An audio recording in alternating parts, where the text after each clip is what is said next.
ESPN Radio 97.5, 92.5. Welcome into the bullpen on this glorious Saturday afternoon. My name is Brian McDonald, joined by Sean Mapes. Cameron Smith returning to the program this week. And our man behind the glass, as always, is Johnny Belmer. You can find me on Twitter at SackByBMac. Cam is on Twitter at Clutch City Cam. You can find Sean at Sean A. Mapes. And Johnny's at Third Coast Johnny.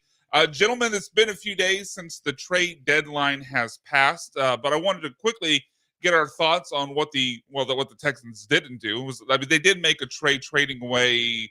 I forget which defensive lineman it was, but they traded away for a low draft pick. Nothing really. They're sellers at the deadline. They were factually true. They were sellers at the deadline, which I obviously was the opposite, I think, of what most Texans fans wanted to see them do. And if you guys have any thoughts or opinions or want to weigh in on what the Texans didn't do at the trade deadline, your thoughts on Texans Lions this weekend. We're going to get against the Astros and Rockets later in the show. Make sure you send us a text or call us on the HRMP listener line 713-780-3776. But I guess your overall thoughts, Sean, about the inaction of the Texans at the trade deadline. Yeah, it's a little disappointing, but you also have to think about there weren't any offensive linemen that got traded other than over Cam the Robinson. Other than I who's a tackle, and he was never going to be traded because it's in division. Jaguars never. So you don't really know like the availability for like a Brandon Scherf or we can figure Nate Davis was available. We don't know what the price tag on him was, about whether they were passing up these great deals or were they passing up terrible deals. Right.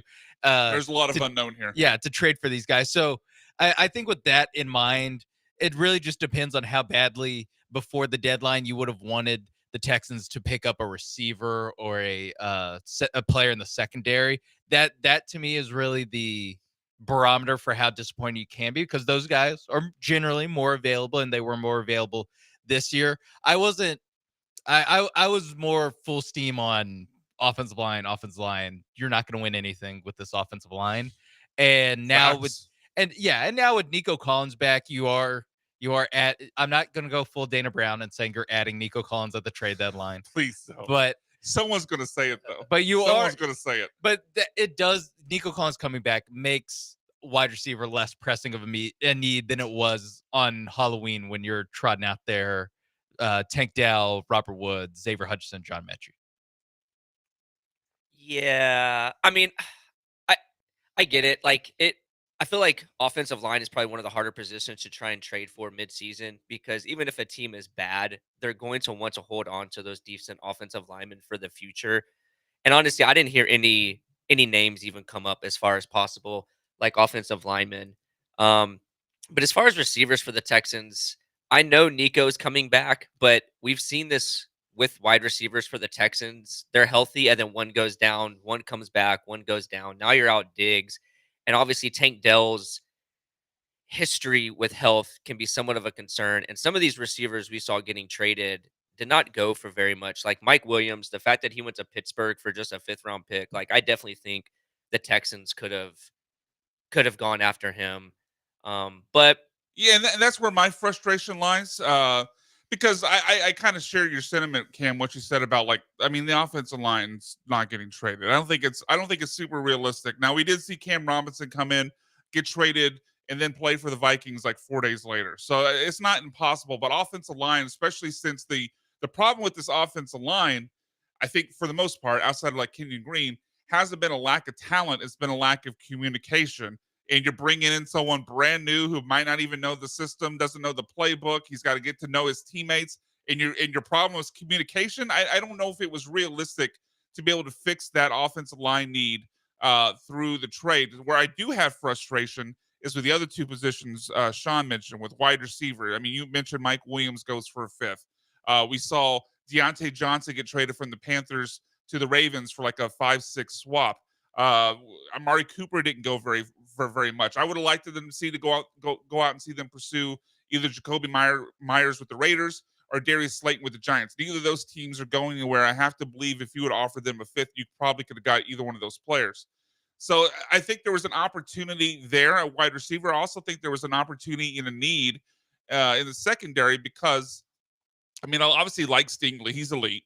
I like Kamari Laster. I mean, he has his moments where he bites on double moves and gets beat, but overall, I like him.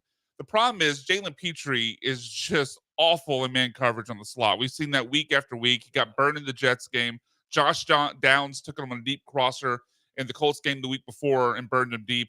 He's not good in man coverage. So if they could have found another corner, whether it be someone to play in the slot or someone on the outside, to where Laster then moves inside, which is what we all thought he would play when the Texans initially drafted him. I thought that would have greatly improved what they had in the secondary. So there is some frustration there, but overall, it's tough because we're going to have to see better offensive line play, whether it be Jarrett Patterson comes in and he's the truth, or maybe Titus Howard moves back to left guard like he did last year, which I don't love. Don't do it. I don't love, but it maybe the answer is get your best 5 offensive linemen on the field, and that means Titus Howard goes to left guard and Blake Fisher, who you spent a second-round pick on, then comes in at right tackle. I don't know what the answer is. Maybe we'll see it on Sunday night. But speaking of the offensive line, the Texans finally made Chris Strausser, one of their 3 offensive line coaches, available. Seems to be the main guy. The funny thing is, though, even though he was made available and people recorded him, I don't know what the ruling was or the reason for it was, but apparently they weren't allowed to video his face. All the video was either pointing down at the ground or just not there at all. And people, when they put it up on YouTube, would just put up a picture of him with the audio. So very, very weird that we finally hear from this guy and we can't see his face. So I don't know. I don't know what they're hiding. I don't know if he's got maybe he woke up with the big zit that day and didn't want people to see him. I'm not sure what's going on. But let's play some of this audio from Texans offensive line Chris Strausser. See if this makes us feel any better about their struggles. All this audio courtesy of Big Sarge, so shout out to him. First, Strausser on the Texans' biggest problem, facing stunts. Stunts are always a challenge. I mean, there's a reason that defenses do stunt on third down because there's some challenges with it. So to me, it all goes back to starting with just being really good at one-on-one pass protection, because you get that done. And then the next step, the next phase is to be able to handle a stunt. And a lot of what goes into handling a stunt is the same stuff that goes into being a really good one-on-one protector. So, there's a lot of little things that we know that as we've really studied, we had that extra 3 days to really kind of go back and look at some stuff and really see some stuff that consistently has shown up as issues and stuff. Again, like I said, that I need to go back and do a better job as a coach to get these guys locked into better and find a way to drill it better and make sure when we show up on Sunday that everybody's got complete confidence in what we're doing. Okay, the worst part of that clip, other than him basically telling us, yeah, we know what the problem is. Well, okay, if you know what the problem is, why haven't you fixed it? But the worst part of that is at one point he talks about the extended time between games because they play Thursday night, now it's a Sunday night. It talks about, well, we have an extra 3 days. This is week 10, bro. Yeah. You've had 10 weeks. What are you talking about? You have an extra 3 days. You've had 10 weeks. This issue with them not being able to block up stunts has gone back to week 1. The Colts did that to you in week 1, hitting Stroud consistently throughout that game. So I don't know where you guys feel, but that did not make me feel any better hearing Stroud's we got an extra 3 days. You've had 10 weeks. Yeah, no, I mean, there's nothing Strausser could get up there and say that's good.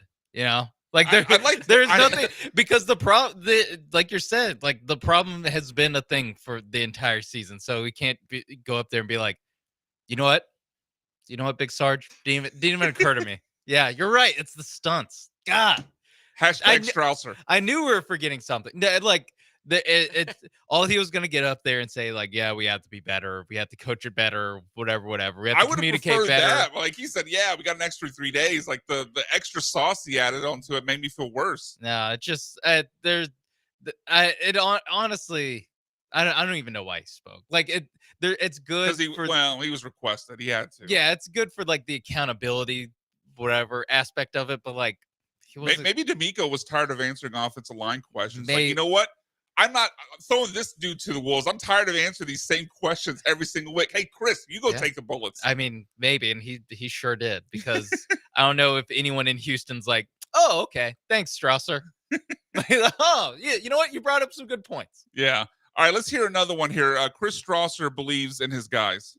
Yeah, everybody in the unit for sure has the ability to play. They wouldn't be here if we didn't think they could play. And so, yes, everybody in the unit for sure has the ability to do it.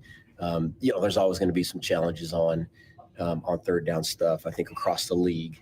in terms of recognizing some of the stuff that's going to come. But I think that's an area that, I know that's an area that we can take some strides and improve on. And so we can, like I said, a lot of that goes back to just what we do during the weekend practice and how we get them, a little bit better prepared for what we're anticipating seeing. And there's always gonna be something that shows up game day that we didn't anticipate seeing. All right, Cam. So You don't say. don't worry about it, because this is quote third down stuff is a problem for the entire league. It's not just the Texans. I mean, nothing's unique about the Texans other than the fact that CJ's getting pressured at the highest rate in his entire career the last 3 games. It's a league wide problem, Cam. It's third down stuff. It's a league wide problem. So you feel better after hearing Chris Strauss there? No, I don't. Especially his remark where he was like, "They're here for a reason. They can all play." Well, that's not fact, because that's not a fact, bro. in case you forgot, last week, or I think it was the last game, where Patterson got hurt, and instead of That was putting in 2 weeks ago. That was against the Kendrick Colts, Green, yeah.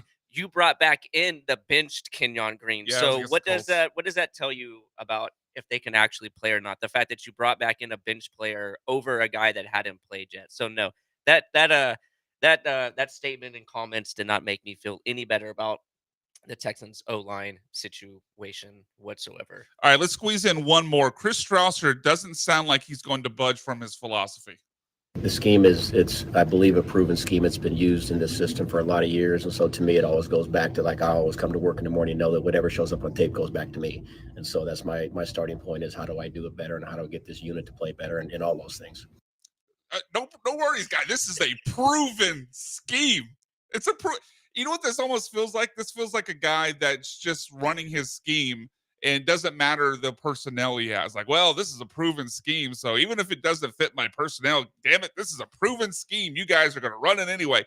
Okay, great. You think this scheme has worked before. It's not working now. It feels I don't know. It's a little I don't want to overreact to it, but it's a little disheartening to kind of hear that he's unwilling to make adjustments to his scheme that's worked in the past, but is obviously getting obliterated right now. And what scheme for years? Because this regime has only been here for a year and a half. So are you talking about the previous years? I guess he's talking about the West Coast like, system in general, going back down the Shanahan-Kubiak tree. I mean, maybe, but that's not a scheme that's been here for years. It's been here for a year and a half. So again, it's proven, Cam. It's proven. Is it? I mean, to be fair, like they were hit with they were not a good offensive line at the start of last season. Well, you know what's weird about that? They were hit with a bunch of injuries, and they got better.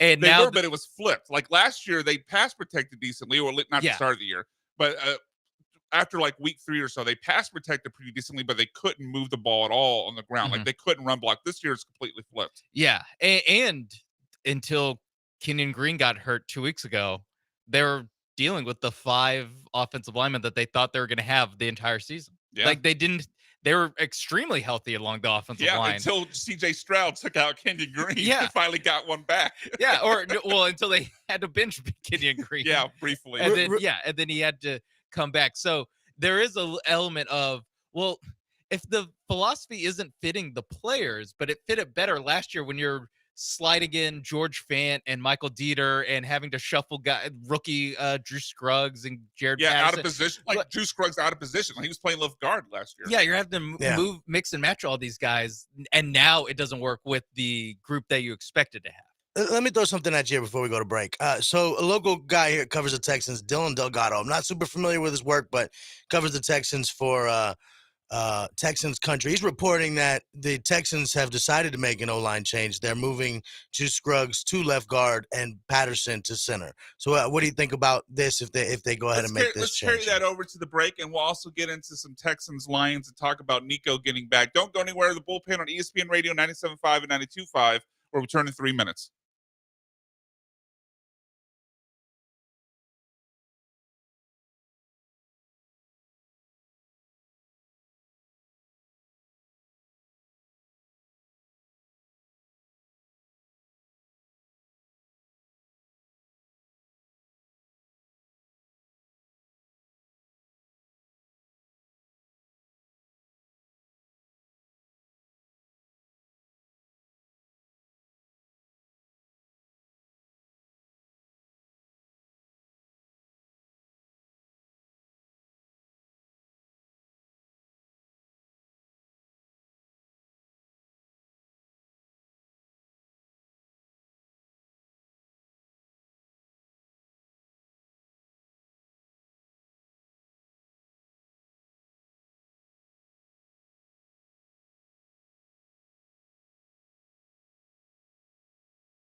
This is the Bullpen on ESPN 97.5 and 92.5. Live from the Veritex Community Bank Studios. Here are the producers of ESPN 97.5 and 92.5.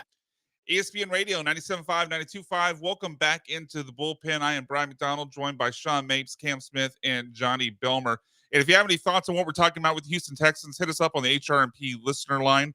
You can either call or text at 713-780-3776. So as Johnny mentioned before we went to the break, and it's been confirmed also by Aaron Wilson, so feel pretty good about this being accurate, that Juice Scruggs, the offensive line, they're making a change on the offensive line, and that is Juice Scruggs moving from center to left guard, and Jarrett Patterson now coming back from the concussion he suffered against the Colts to play center in place of Juice Scruggs, which means obviously Kendrick Green will not get another shot at left guard. I think we're all happy about that.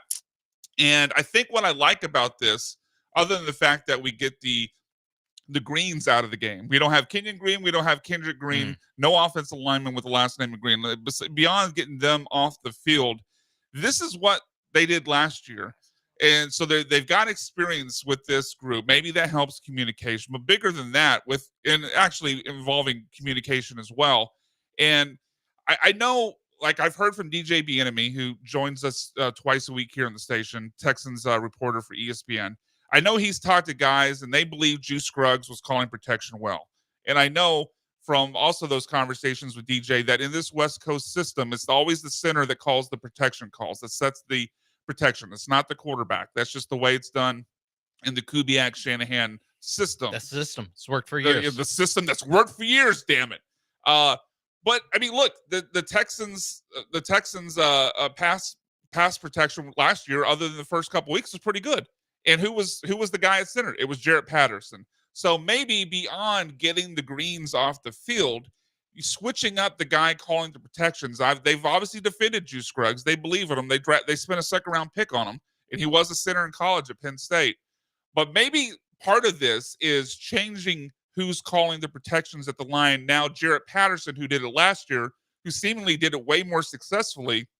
I don't think this is a magic wand that fixes all offensive line protections, but I could see this being something that actually does make a marked improvement. Yeah, I think like we were talking about how last year they're successful and this year they aren't, and we're talking about all the moves that they had to make, and one of them was Jared Patterson was the center, and so going back to putting Patterson at center and Scruggs, which is funny because Scruggs was drafted to be a center, and he's been better at guard as a pro. And hey, maybe you're just a guard now, buddy. Like I don't know, but I think going with this is, if you're the change that makes the most sense, given kind of the cards you're being dealt right now, this is what makes the most sense before going with anything else. Like the extreme of moving Titus. Yeah, that one, because the moving Titus thing, the reason I don't like it is because now you're playing Blake Fisher at tackle, and so you are kind of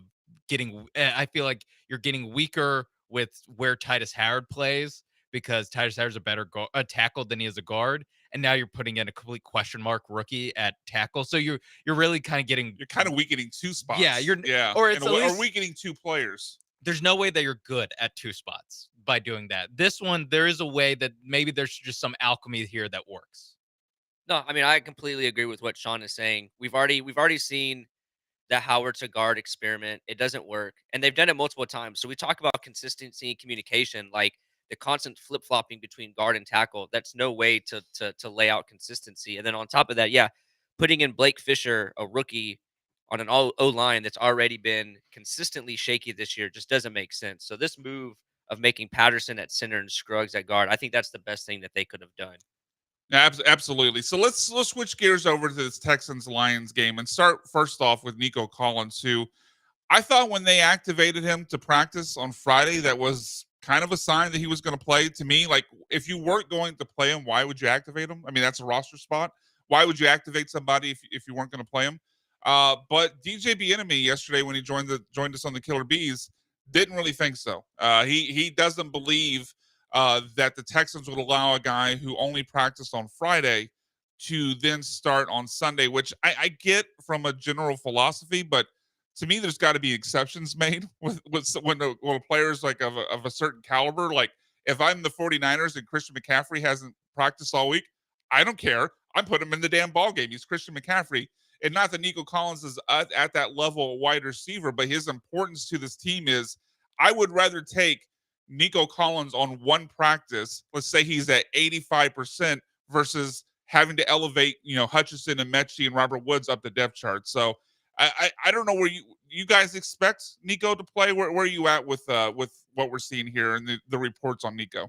I mean, I don't know. I'm kind of split. Like I wouldn't be surprised if I see him, but also I wouldn't be surprised if I don't. I think they're looking in long term, thinking, okay, we need all these guys healthy for a playoff run. Obviously, the Detroit game is important because it's against Detroit, and you're going to see how you match up against the top dogs. But you need Nico more at the end of the season going into the playoffs than you do right now. So if they don't play him, even though they activated him, I'm not going to be upset about it.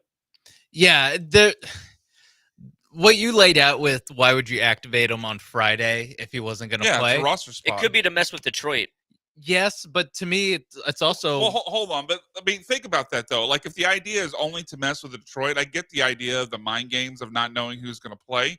But if the mind game is, oh, you got to go prepare for Nico Collins, psych, it's now Robert Woods. That's not an advantage for the Texans. Like, they game plan to stop Nico Collins, and now it's like, oh wait, this is a way worse wide receiver. That doesn't help the Texans. I mean, true. I'm just looking for reasons as to why they might have done this. Yeah, I hope if that is the reason, I hope it's not. Could the reason that they activate him on Friday instead of Tuesday be that he was healthy enough to practice on Friday? And it could be. There could be a very simple answer. Like the here. DJ Bieniemy kind of idea that he gave on the Killer Bees to me is like by far the most like straightforward kind of reading of this is that this is actually he was healthy enough to practice Friday, or they felt comfortable with him practicing on Friday, and they didn't feel comfortable with him practicing earlier. So it's not a sure thing that he plays. Like that to me makes more sense than any mind games or I hope it's activating not mind games. That'd be silly. Activating him and then sitting up. Like I think it's just cute. This is the rehab plan. Well, how good do you think Tank Dell will be with his back injury? That's the other maybe thing. He Tank has Dell's to questionable. play, so I mean, DJ for what it's worth thinks Tank Dell's going to play, but he popped up on the injury report with a back injury. But if you're down Nico Collins and Tank Dell, I mean, I'm not saying don't watch the game, but maybe just check the box score later because it's going to be. I mean, the Lions were already a 3.5-point favorite. With I think Vegas thinking Nico's going to play. If they're down Nico in Tank, this could be a bloodbath. Well, and I could be mistaken, but didn't they also have to activate him at a certain time for like a particular reason? Like if he wasn't activated this week, it would have something to do with him having to wait more weeks. Yeah, like when Jonathan Brooks returned, like when I said, see, I don't know how that applies to the different IRs because like Jonathan Brooks, the running back for the Panthers, was on like the longer, he was like the 6-week IR. Yeah. And on that IR, you have to activate a 21-day window. And if that player isn't activated by the end of that 21-day window, then they go on the season-ending IR. I don't think that was the same for the version that Nico went on, but maybe I could be missing something. But so let's quickly look at this Lions game in the last 2 minutes we have here. What worries you most about this matchup, Sean? Other than the health of Nico, because that's the obvious one. The Lions offense closely followed by the Lions defense. That's what worries me the most. So everything? Yes. The fact that the Lions are better than you at everything seems like a problem. Okay. But you know what? I'm gonna take the L on that question. It was set up way too poorly. I mean, I'm not sure if the offense, the Texans offense can function at a reasonable level, even with the offensive line change. But now you have your two best wide receivers on the injury report. And meanwhile, I have zero questions about how the Lions offense can function on their side of the ball. Yeah. Like even with their left tackle hurt. The left tackle's out. Obviously, Hutch is out. And we had Brendan Riley on the show on Thursday, former producer here who's a big Lions fan. I didn't realize this. But not only are they down Hutch, but they're down 4 of their 5. Like the edge rushers they started the season with, they're down they're missing 4 out of the 5 that started the season. So they're down quite a few So guys. this is a good game to get that O-line kind of situated then, huh? Well, look, I think, not to break any news here, I think if they win this game, it's because Joe Mixon dominates. And I think a lot of people look at the Lions and think, well, I mean, the Lions on a per game basis don't allow a lot in the run game. But I think you have to remember that the Lions, I mean, especially like you look at the Titans game where they eventually got up to 52 points, and I think they've scored over 43 times this year. They're running away from teams. They're running away from teams so early in the game that these teams have to abandon the run. So of course the Lions defense on a per game basis isn't allowing much. But when you look at their yards per rush, and if the Texans can stay close, they've got obviously the running back and the offensive line to do this with. You look on a per rush basis, the Lions are like 23rd in the league against the run. And they're down, like I said, all those edge rushers. They're bringing in Zadarius Smith, who is obviously new to the system right now. So I don't obviously expect the Texans to win, but if we're talking next week about a Texans win over the Lions, it's obviously to me going to be that the Lions defense against the run is a little overrated, and Joe Mixon explodes on them. Yeah, I mean, I'm on board with that. I also think too. And maybe Amon Ra also gets hurt in the first quarter. Oh well, Yeah. Let's not wish. Well, I mean, I don't know. We could wish that.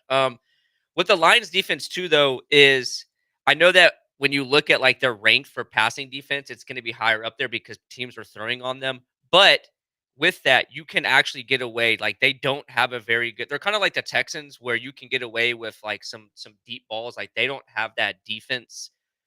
They give up a lot of like deep throws. So I think that will be beneficial to the Texans. If But they've got a wide receiver that can go deep. if they have a wide Yeah, receiver that can go if deep, you're down Tank but- and Nico, that doesn't I was matter. gonna say, all right, big game for Yeah, Robert Woods Woods? going deep?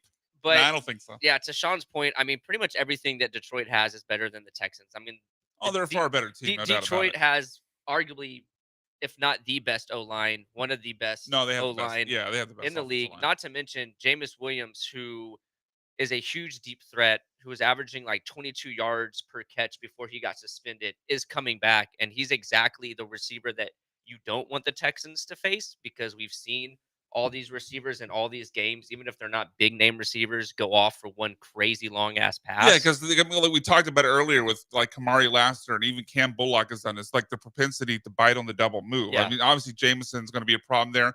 And let's not forget, the Texans' biggest problem with coverage is in the slot. And who lines up in the slot a ton? Brown. Amon-Ra St. Brown. Yeah. So that's going to be a problem. So one quick silver lining before we go to break, because I think obviously we all expect the Texans to lose. So they're going to drop to 6-4. 6-4, obviously, at this point in the season, while it's not the end of the world, I think we all expected and hoped for a little bit better. But you look at the schedule after the Lions, let's assume they lose. They're at 6-4. You're against the Cowboys with Cooper Rush. You're against the Titans with doesn't matter. Will but Levis. Will Levis Will is bad. Levis, but it does. I mean, it doesn't matter who the Yes, quarterback is. It does. And then you're against the Jaguars, who will probably still be starting Mac Jones. But again, does it really matter? It does. So no, it doesn't matter, Sean. It does not matter. Maybe to Mama Lawrence it matters. It doesn't matter to the National Football League. But the Texans, even if they lose this game and go to 6-4, Cowboys win, Titans win, Jaguars win. Boom, you're going into the bye at 9-4. I can see it. No, yeah. And then would anyone be disappointed at 9-4? Shouldn't be. Right, exactly. All right. When we get back from the break, it's time to change topics, go over the Astros, who have been making some headlines with things General Manager Dana Brown has said about trying to bring back Alex Bregman, with his thoughts on Yusei Kikuchi and Justin Verlander. We'll get into all that and more on the other side of the break. ESPN Radio 97.5 and 92.5.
Broadcasting live from the Veritex Community Bank Studios, it's the Bullpen on ESPN 97.5 and 92.5.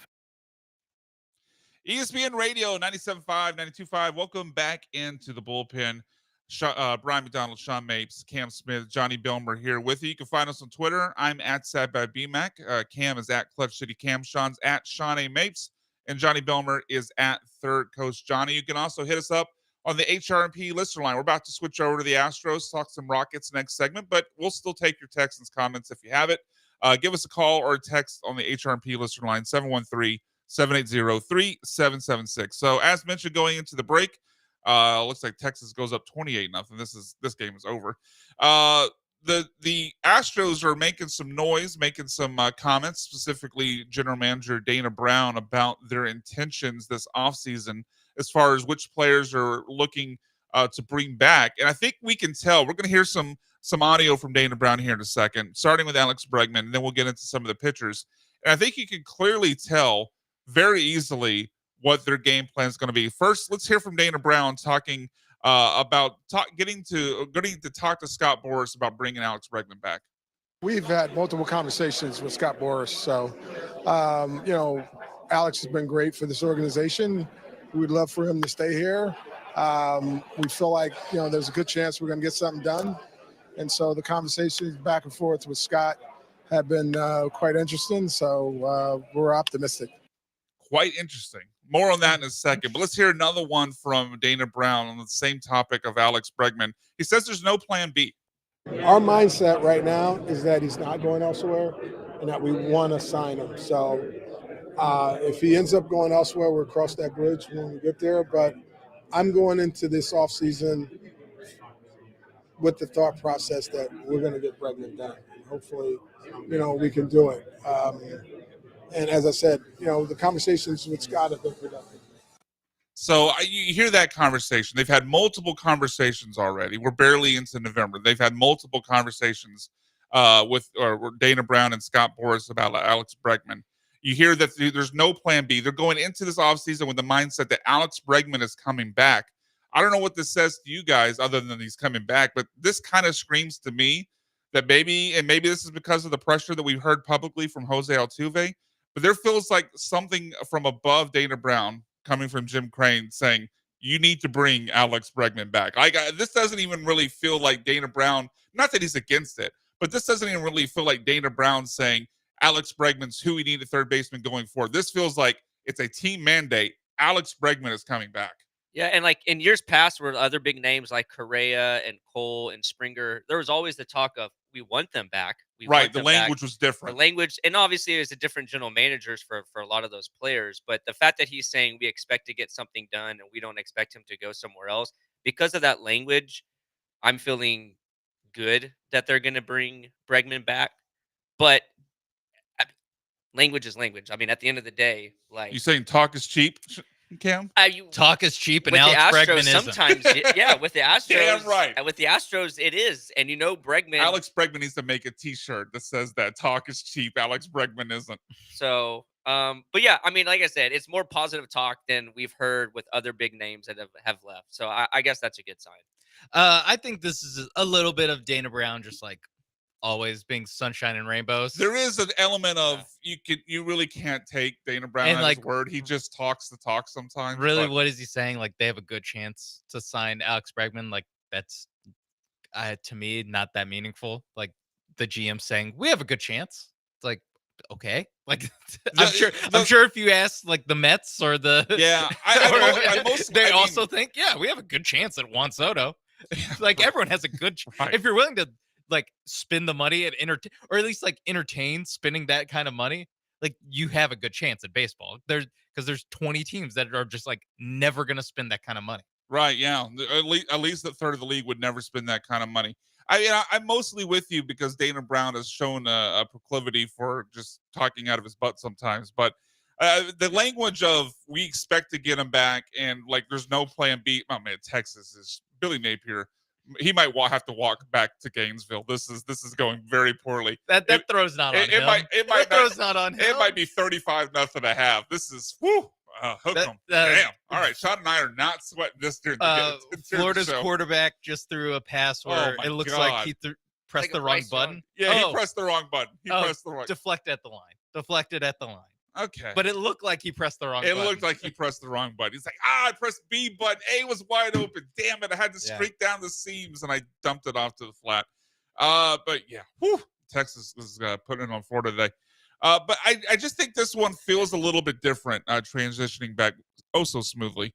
I guess the question becomes if we're going to assume Alex Bregman comes back, and I am assuming he's coming back at this point, like I don't feel great about the money that it's going to take, especially if Dana Brown is operating from a point with Scott Boras where he kind of gives up any leverage that he might possibly have, where he's kind of tipping his hand so much that Scott Boras is going to take him for every dollar he possibly can. So, I mean, I know some people in the station, including Jeremy, have said like he would max out at 4 years, 120, which still feels a little bit high for me. I think it's going to possibly cost even. Like, I mean, Cam was already out at 4 years, 120, and look, There's no way he's going to sign for 4 years. I mean, they're going to try Cam. I've seen prices out there for projections for his salary, which goes up to 180. Cam, I think 5-6 years. I think he's going after 6 years. I think that's what he wants. Oh, so you're on the opposite end. You're saying it's going to cost way more than that. I thought you were saying, okay, I thought you were saying something different. I'm saying I think Bregman is going to go after like a 5, 6, 7 year contract. Yeah, exactly. Yeah. And that's, I mean, Bregman, we love him. Obviously, he's been great for the Astros, but we've seen his OPS plus drop 3 years in a row. He's obviously now into his 30s, and this is a guy who is a routine slow starter. But this year it was exaggerated, and even I mean, beyond the normal slow starts. Like, if this is anything over Branham's comfortability of 4 years, 120, even that I don't feel good about. GM Branham, yeah, I'm giving some props. He had a bad week, but I'm going to feel really bad about this team bringing back Alex Bregman if they pay north of 4 years, 120. I mean, he's going into his 30s, and his offensive production is dropping off steadily over the last couple years. True, although I don't know how much this helps his case. He did just win a Gold Glove, so his defense is still. And he's talking about moving to second base. There, but I mean, because look, he's obviously got a great glove, but his arm's not all that strong, and it is officially now 35-0. R.I.P. Billy Napier. But his arms aren't all that strong, so I do think a move to second base makes sense for him, but obviously couldn't happen here. Yeah, I mean, so if he wants to move, that it ain't here, pal. But yeah, I don't know how much the glove would factor in the contract, to be honest. Like if they can bring it back for 4 years at 120 million, by all means do it. I just don't. I could live with that, but that still feels a bit steep for the offensive decline we've seen from him. True, but I mean, at the same time, we're getting to the point where it's just like, Jesus, are we just going to let every superstar on this team walk after? Is Alex Bregman a superstar? I say yeah. I mean, I would say he's a star, borderline superstar. I would say sure. I would say all-star. Obviously, but I don't it's just superstar. You go through that, Springer, Cole, Correa. Like, I think it's more like club legend kind of thing. Yeah, like superstars. Like no, but I'm saying like all of them have left except for Altuve. Yeah. He's goated for that. I don't know. Like, where are you at with the contract that he might get, Sean? Like, are you with me that like north of 4 years, 120, you're for like, ugh, don't love this? Like, what are you thinking? Yeah, in that ballpark, and it's really a question of whether he and Scott Boras can go out and get that, because you would think that there's some team out there that, I mean, we see it every year. Like, just takes one. Yeah, it just takes one. But with Scott Boras, at least last year, they couldn't find that one. Yeah, Jordan Montgomery and it's Blake Snell, Cody Bellinger. None of them found. I think Matt Chapman the year before that, thought he was going to be a big deal, and ended up being like 3 years, 56. So yeah, so none of them found that deal. So maybe there's. Although Matt Chapman eventually got it, not when he initially entered free agency. Yeah, so maybe there's some aspect, and honestly, the report floating out there, obviously Bregman's camp floating out there that he's open to playing second base. That could be, I mean, obviously that means he's not playing second base for the Astros, but that you wouldn't move Altuve to first base. Well, now that you say, no, but little Altuve trying to catch the scoop it. Yeah, he's already down low to scoop it. Perfect. Bounce it to him. No, but Chest pass. the market might not be as hot for Bregman if he's already floating out there that, hey, there's not enough teams, or all the teams that have holes at third base, they're not bringing the offer I want. So, hey, maybe I can play second base. Now where the offer's at. I had that thought, like maybe it's like look at a team like the Padres, where he obviously couldn't play third because of Manny Machado, but they like to spend money. Maybe he says, "Hey, I could come play second base for you." So yeah. All right, let's move on right now. On the other side of the break, when we get back, we got to talk about your Houston Rockets, who took a 19-point loss to the Oklahoma City Thunder yesterday. That and more when the Bullpen returns on ESPN Radio 97.5 and 92.5.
This is the Bullpen on ESPN 97.5 and 92.5. Live from the Veritex Community Bank Studios. Here are the producers of ESPN 97.5 and 92.5. Not really. We played good teams last year, this year. It's you guys need a story to write, sure. But other than that, it's another game. We know the challenge that they bring, and we know the type of team that we are. So we're on our own grind and, kind of on our own road, and we just got to walk that road and keep chipping away. If you want to say that, I think we run our own race. I think I heard Fred say that. I don't know if that was the same question, but yeah, we run our own race, we run our own lane, and we focus on what we got right here tonight. Bullpen, ESPN 97.5, 925, Sean Mapes, Brad McDonald, Cam Smith. and Johnny Belmer, of course.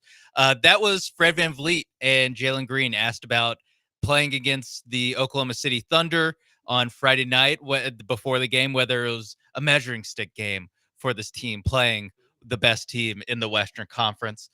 They both kind of pushed back on that notion, which I get, that this is the first game of 4 that they play this season against the Thunder. So is every game going to be a measuring stick game when you play the Thunder? I also understand because maybe they're familiar with how the Thunder get down and the fact that Thunder are way better than the Houston Rockets. Yeah. As they won last night, 126 to 107. They only won one quarter, though, Sean. They did only win one quarter. The Rockets and OKC were tied after the first quarter. I'll skip the second quarter. More on that later. The Rockets won. Talk about the second quarter. Rockets won the third quarter by 2 and won the fourth quarter by 3. How did they lose by 19, you might ask? You might also be able to do the math in your head. They lost the second quarter by 24. They lost 44 to 20. Look, I think we throw out the best and worst result, and then the Rockets win. The aggregate result, yes. Yeah, I like the electoral college. If we put that into the NBA, the Rockets win. Yes. Tough night for the Rockets offense. Tough night for every offense that plays Oklahoma City. They are kind of like the 2000 Ravens if they played basketball in 2024. Bet the under? Yes. For the opponent? Yes. For the opponent, yes. Yeah. The team implied total for the opponent. The Thunder in their 5 games before, or in their 8 games before this game, they held 5 of their opponents to under 100 points in that game, which in 2024, let me tell you, is rare. Crazy. Yeah. That's rare. Because even bad offenses are averaging 115 plus. Yes. So the Rockets got to 107, minor victory. I think silver lining. It might have been while Jayshawn Tate and Jack McVay were playing, but they got to 107. They got to 100.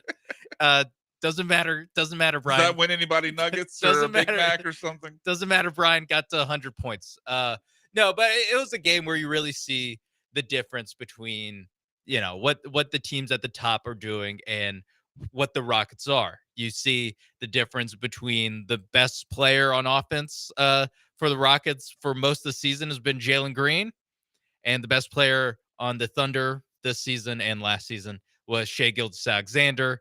And you can really see the difference when they play each other. That, oh God, they have one of those. We definitely do not have one of those guys on our team. So to you, Brian, I'll start with you. What do you think the Rockets need to do to get on the Thunder's level? Switch rosters. Is that possible? Can we do like a trade, like remember they did like that show, like a wife swap? Can we do like a roster swap situation? Roster swap. Let's be like I don't know. There was the movement that bus thing. I think was a different show. We could have like a bus, out in front of Toyota Center, and we could have the guy like stand out in front. It's like, next move that bus, and when he moves it, Extreme Makeover Home. Yeah. Extreme Makeover Rockets edition. And when they moved the bus, all of a sudden Shai Gilgeous-Alexander and all my ride. Yeah, all those guys are in Rockets unis, and then boom, bingo, you improved. We heard you like skinny big men, so we got you Chet Holmgren. No, but look, I guess it would depend on your expectation and your hopes for the Rockets this season. I think if you're realistic and like, hey, let's hope they can obviously get to at least the play-in, but like your upside is the 6 seed to avoid the play-in, then I think they're still on pace for that. If your expectations were maybe a little unrealistic and a bit higher than that, then obviously you're probably disappointed because there's a clear gap between them and like the true contenders. Obviously the Suns are also 8-1. The Thunder have been playing really well. We'll see if the Warriors are for real. And then you would obviously put them behind the Timberwolves and the Nuggets as well, certainly with their superstars at the top. But the Rockets have beat some good teams this year. They beat the Mavericks and the Grizzlies, who are both above 500 and would be in the playoffs if they started today. They beat the Knicks. So I still think they've shown, obviously there's a ton of season to go, and they're definitely way too inconsistent. We see the nights. Şengün was terrible last night from the field. Jalen Green has had those nights this season as well, where his shot disappears. So there's a lot of things to still fix between now and in mid-April before the playoffs would actually start. But I think they're on pace with reasonable expectation right now. It's tricky for me because I feel like it's one of those things where it's like last year they they did better than anybody thought. So I think that there was maybe higher expectations put on them going into this season, but they're still a really young team. Like they have a lot of young depth, which I think is going to come in super handy when they make a trade. So them being 5-4, like that doesn't cause me too much concern, except for the fact that their go-to players have been really inconsistent to start this season. Like Fred Van Fleet has maybe had 2 or 3 good games. Sengun had a horrible game last night. We've already seen him get benched in one game, and this is a guy that you just gave a ton of money to. So again, I know it's only 9 games into the season, but to see how inconsistent their stars have been on the offensive end does worry me a little bit because they're also not as good defensively right now as they were last year. So, yeah, I don't early or it's too early in the season for me to like jump off the Mhm. train obviously, but like I still think that there's some That'll be next segment. Oh, Yeah, yeah. well, or 2 segments from now when we jump on and off On the and train, Like off. yeah. again, it's an Trains. 82 game season. They're 9 games into the season. Like you said, they've beaten some good teams. It's just there's Yeah, too much. they've got 4 quality wins already that we talked Yeah, about. Yeah. that'll look great for the 9 playoff games committee. of the season. Yeah, exactly. Yeah, Yeah, their strength of schedule. Yeah. Yeah, strength of opponents. We'll look at what Kim Pom has to say Yeah, about them. it's just the inconsistency of like the star players right now that is just it's kind of frustrating me, and then especially Jabari Smith. Like I was super high on What Jabari was it, Smith 4 points last night? year, and this year he Yeah, has irked me to high heaven. I'm The high, yeah, 4 points, 1 rebound, shot 2 of 7 In last night 17 for minutes. Jabari. I mean, the thing is when Third overall pick. when Tari Eason is having arguably the most efficient night of all the players, that right there in itself should be looked at as an issue. Yes, I'm worried about the inconsistency, like you said, or I'm a little less worried. I would like some more consistency from Jalen Green and Şengün and Fred VanVleet. Really the 3 kind of drivers of your offense. But I understand it with Şengün and Jalen to a certain extent. They're young guys. I'm worried about the consistency with Jabari Smith. That he's not good consistently. I'm starting to kind of he's- I'm starting to get the fear that he's just kind of a mid role player. Yeah, he just he's hasn't. just the guy. You're not going to hit on He all was your, the 3rd overall pick after obviously Paulo and Chet. yeah, and you're not going to hit on all your draft picks. And Jabari is the one where I'm already like, I do not like the signs we're getting. He's shooting 42% from the field this year, 30% from 3, averaging 11 points. I mean, he's 7 digressed rebounds. a lot. Like it's Yeah, it's crazy.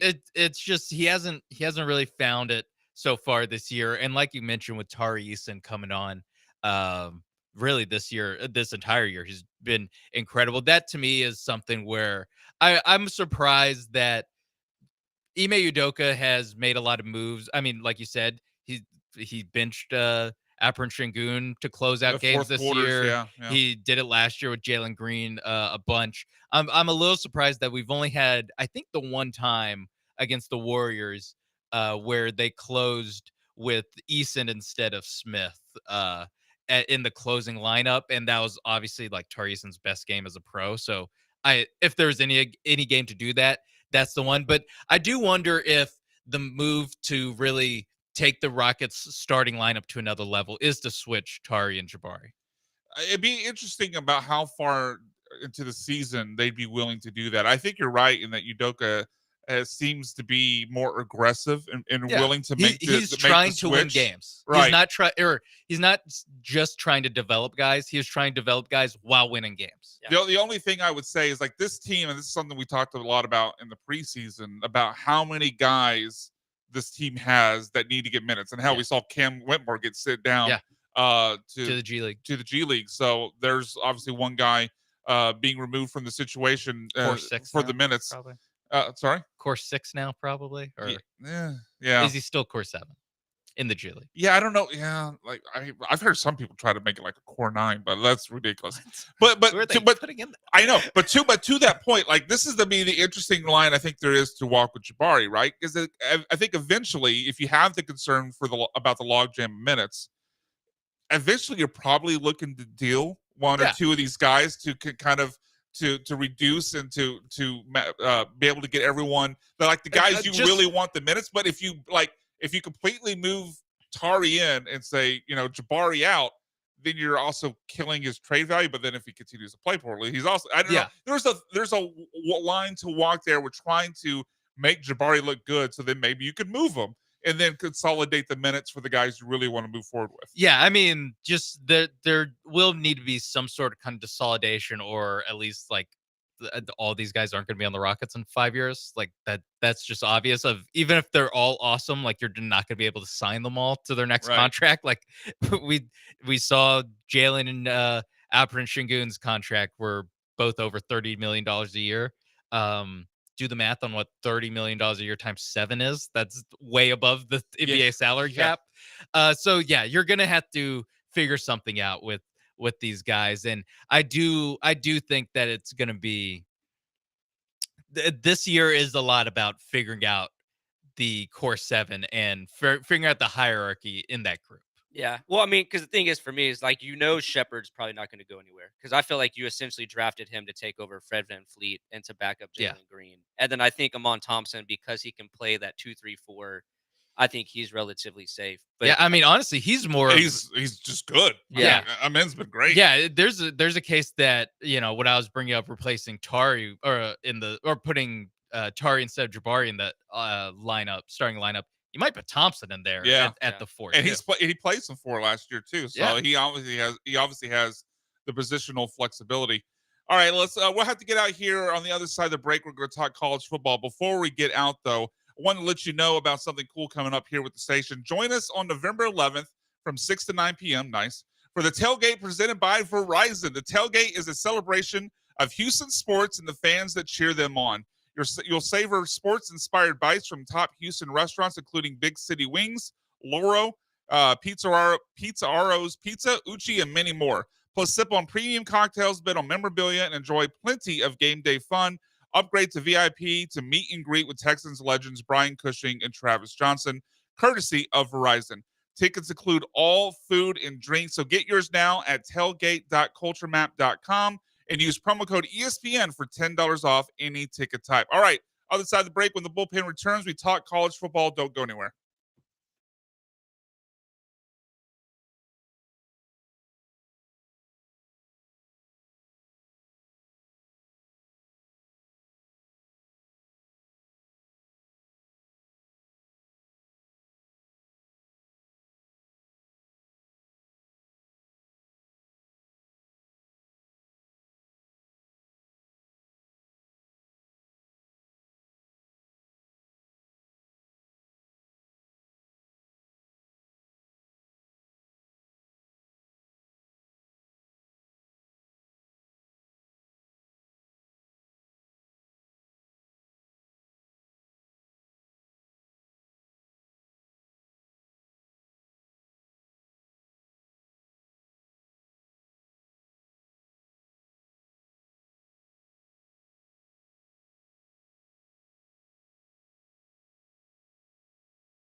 Broadcasting live from the Veritex Community Bank Studios, it's the Bullpen on ESPN 97.5 and 92.5. ESPN Radio 97.5, 92.5. Welcome back into the bullpen where Sean and Cam found out during the break that I am, in fact, Father of the Year. I don't have the mug to prove it yet, Yeah. but I am, in fact, Father of the Year. Yeah. Congratulations. If anyone's wondering what the off the mic conversations with Brian are like, it's always about his kid. It's always here. Look at this picture of her doing whatever. Look at this. Look at that. Sean is leading. And we have to pretend like we. Sean is obviously kidding. That is the exact 180. The only time my kid ever gets brought into the conversation is if they ask, because I am that person that doesn't want to hear about anyone else's kids. So I try not to be that person. So Cam and I barely ever talk about our kids. Yeah, I never bring them Well, up. Cam doesn't know who his kids are. I mean, there's I think Whoa. over under 2.5 unknown kids for Cam Oh, Smith. why does it have to be 2 already? 2.5. Johnny, what are you taking? Antonio Cromartie of 97.5? Higher or lower? What's the underdog? The underdog line. Higher or lower? 2.5 unknown kids for Cam Smith. I'll go under. You'll go lower. Verbiage Lower, foul. sorry. Verbiage foul. Yeah, I'll go with less. You'll go. Sounds I like an also inferior will. platform that you're suggesting. All right, let's talk some college football as the Undertaker is on the screen right now, wearing his Texas Forever hoodie as the second half, 35-0 kicks off in Billy Austin. Napier, rest in peace. Yeah. I don't think Billy Napier is going to need to lose a buried alive match to not be the Florida coach very soon. It's going to happen on its own. But all right, let's get into the college football playoff rankings. They came out on Tuesday this last week. I think the obvious takeaway that everyone went to right away was like, BYU, like that's kind of low. But what were you guys thinking or initial thoughts on the playoff ranking? I was a little disappointed in the rankings because I mean, the obvious Oregon. I think Oregon was obviously number one. There was no argument there. But I mean, I guess the argument all then comes after. Yeah, I mean, between the college football playoff rankings and the AP rankings from that week, there were two differences in the top 17. One was the CFP put Ohio State over Georgia, and AP had it flipped. And the other one was that they put Texas A&M 14th and LSU 15th. AP had LSU 14th, A&M 15th. Yeah, having LSU, the AP had LSU in front of A&M. Yeah. I guess I missed that. Yeah, that's a big problem. Like they played that game and LSU got worked. Yeah, they got. I mean, I get that it was a surprise quarterback. You know, Marcel Reed got put leading at halftime. Leading at halftime, right? They lost when A&M made the flip at quarterback to Marcel Reed benching Weigman. But yeah, no, I mean they played that game on the field and LSU got their ass kicked by A&M. So that's a bad look for the AP. Although it's been a long. Oh my God, Florida just threw an interception. This is really, really bad for Florida. Billy Napier, R.I.P. Rest in peace, brother. Yeah, exactly. Do the throat slash. He doesn't. He's Sorry. not even going to make it inside the Hell in a Cell to get thrown off the top. Huh? Is that Kurt Warner's No, son? Kurt Warner's son. Kurt Warner's son plays at Rice. That's right, EJ Warner. Yeah, right? EJ Warner. Unrelated Warner. That's why he's throwing interceptions every time we look. Oh, it was tipped at the line again. It's the Folex version of Warner's here. Florida's so bad. Folex. But yeah, fake Rolex. The A&M over LSU or the LSU over A&M thing for the AP is ridiculous, but I haven't cared about the AP ranking in such a long time. I mean, I don't know when the last time it actually. I mean, really, I guess it wouldn't have mattered until like going back to the BCS. When it was actually a part of that convoluted formula. Well, I would disagree. Okay, I think, lay it out. I think the AP has power over the college football playoff ranking. Oh, okay. My evidence is that there's only two differences between the two polls. Okay, that's fair. That's fair. It seems like that's fair. It seems like there's some anchoring that goes down, that's anchoring fair. in negotiations where you start at one number because you want to start the negotiation either higher or lower, but you just keep it. Look, this hijack. I cannot let this stand. What? You putting in the? No, I did notice you said higher or lower, not more or less. So thank you for using the underdog. I honestly just am trying to explain negotiation tactics. So if you're trying to get a lower number, you start way low. That way, the counteroffer will be more in the range of what you're willing to accept. And I think that's kind of what's happening with the AP or the AP in the college football playoff ranking, where there is just a little bit of like, oh yeah, Tennessee has to be above Indiana and BYU. And then you go, why is that? Yeah, Well, they have to be. Oh, let's go there because BYU I think was what upset most people. BYU has wins over Kansas State. They have wins over win over SMU, obviously who are both in the top 25. Tennessee lost to Arkansas, struggled with Florida. That game went to overtime. Penn State's beat nobody. Indiana's strength of schedule is like 103rd, I think I saw. Mhm.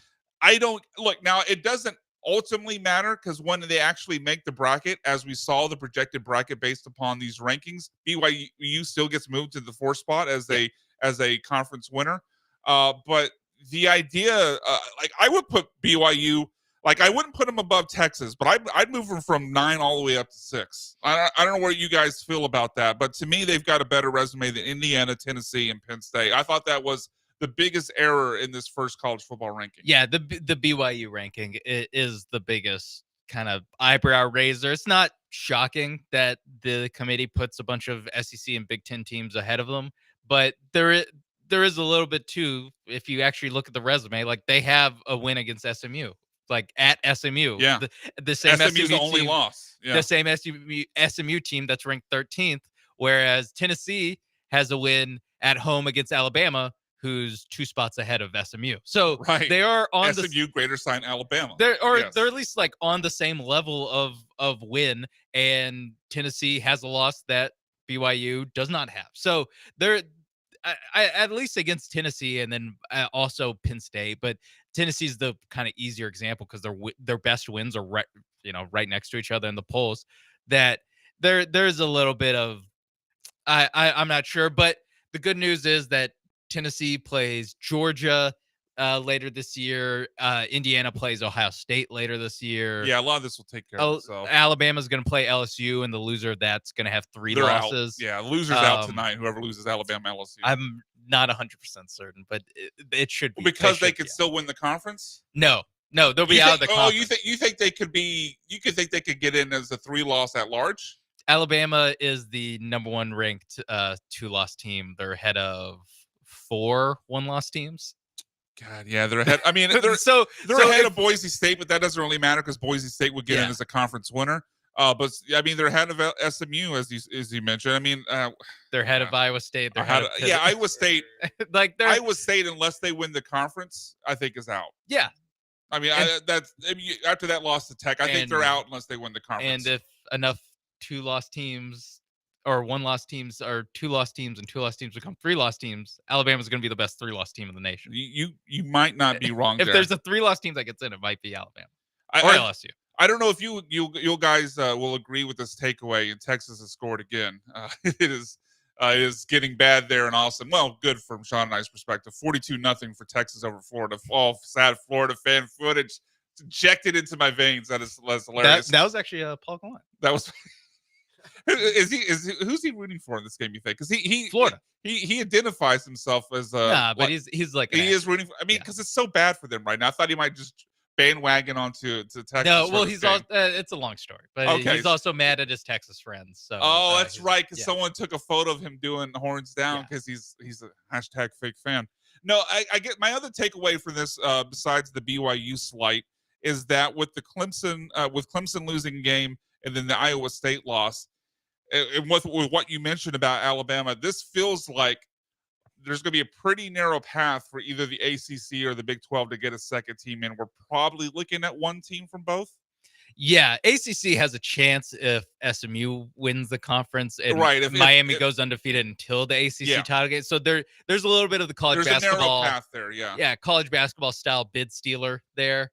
But that it is gonna. I think last week really kind of was the week where all the SEC outcomes that needed to happen to get the most SEC and Big 10 teams in, it's all the Big 12 outcomes greatly helped the SEC and Big 10 with the getting the most amount of those teams in. Like you said, there's going to be fewer at larges, probably maybe one between the two conferences, honestly. Cam, in the last minute or so we have here, I haven't really given you a chance to brag about your Cougars beating Kansas State and costing the Big 12. Actually, your team kind of betrayed the conference. Your team kind of laid the path for getting one less bid into the college football Willie playoff. Fritz doesn't care about that. I know. But Willie Fritz, I mean, brag about your Cougs for a second. They obviously, the Utah team they beat wasn't Utah at full strength, but that's still a good win. And then they beat K-State, who was, 16th, 17th in the country. So 2 good wins there for Willie Fritz. Seems like they're maybe on the path to a bowl, possibly. But either way, it feels like they've righted the ship from that disastrous start to the season. I mean, yeah, congratulations to the Cougs for being almost 500. Wow. that was the most damn praise I've ever heard. What is this, a participation? You weren't. I mean, don't get me wrong. I'm still going to cheer for them, but Johnny, I regret going to him for this. I really do. I'm not in the business I of trying to. I apologize to all the real Cougs out there for going to Cam and having him rain all over their parade. If you're a real Coug, the last thing you should be is happy that they're sitting at 4-5. You knew this was going to be a terrible season. Like half their team transferred. We knew that it was going to be a challenging season. They had no quarterback. But the fact that you scored 10 points in the first 3 games, other than the win over Rice, they was just 10 points in 4 games. They were scoreless in the first 2 Big 12 games. Yeah, it was bad. It was real bad. They've started to pick up a little bit of steam, but a little steam. You beat number 16. That's right. We played 1 good game. So let's see. Oh my God! All right, shut off his mic. We're going. I'm being real. I love this. No. I love the. We have standards at UMA. No. Keep his microphone off. No, do not turn it back Cam on. speaks for the people. No, he does not. He speaks for haters, and I'm not. BMAC. It's like, hey, pat him on the head. Aren't you happy you beat Kansas State at home? That's what BMAC did. He's belittling. You think I was patronizing? Yeah, you're belittling Willie Fritz's a participation award. Yay! Right, I apologize, Cam. Hey, you guys maybe make a bowl game this year. Woo! All right, bowl job, game, the Idaho Potato Bowl. Yippee! Idaho Potato Bowl. I don't know. Maybe the Frisco Bowl you guys can make. I don't know. Good luck with that. Play your cards I'm right. going to say this. Bowl. I'm going to say this very calmly because I got to rest my voice going to the next segment. On the other side of the break, on ESPN Radio 97.5 and 92.5, we get into the hype train.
This is the Bullpen on ESPN 97.5 and 92.5. Live from the Veritex Community Bank Studios. Here are the producers of ESPN 97.5 and 92.5.